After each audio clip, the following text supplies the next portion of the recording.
bakunzi banjye b'Isaro Life TV, uko ni kwa kundi umuntu aba ari kwitemberera ahangaha mu minsi iri imbere mu bishanga, nuko nguko hameze by'umujyi wa Kigali.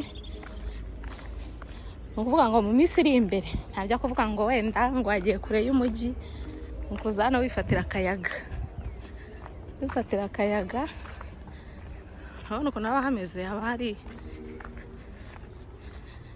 hari amafu, utunyoni turirimba, nta birenze. Niko habona ukuntu hameze neza, kuko bari kuhatunganya.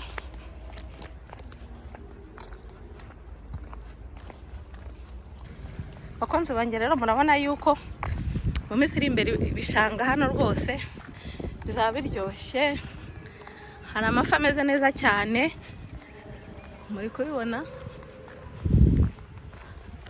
Ni ukujya umuntu atembera rwose, hanyuma amahumbezi rwose akamusaga mu mutwe, umuntu akiyorohereza bya hatari. Muri kuhabona ukuntu hameze neza, hari ibyatsi by'amoko menshi cyane, nanjye mba nabuzaniye mbarebere. Haba hari utuntu twinshi cyane umuntu akwiye kumenya, nimwarigihe nzaza mbereke amazina yabyo.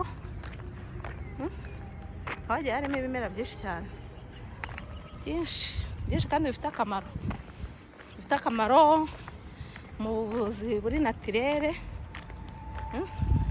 Nk'aka kantu mubona hano, aka kantu ari muzi yuko kano kantu kavura ibintu bijyanye n'umuhaha, aka kantu kavura ibyo bita umuhaha. Kano kantu kameze gutya, sinkababwiye umunsi ariko hari igihe nzakababwira. Muri kukabona, utu tuntu tuvura ibintu bijyanye n'umuhaha. Harimo utuntu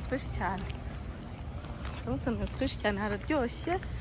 Ibishanga babikoze neza cyane, urabona buno bugira buba bumeze neza, ari ibintu by'umwihariko ku bantu rero batazi gare cyangwa se batararimenya.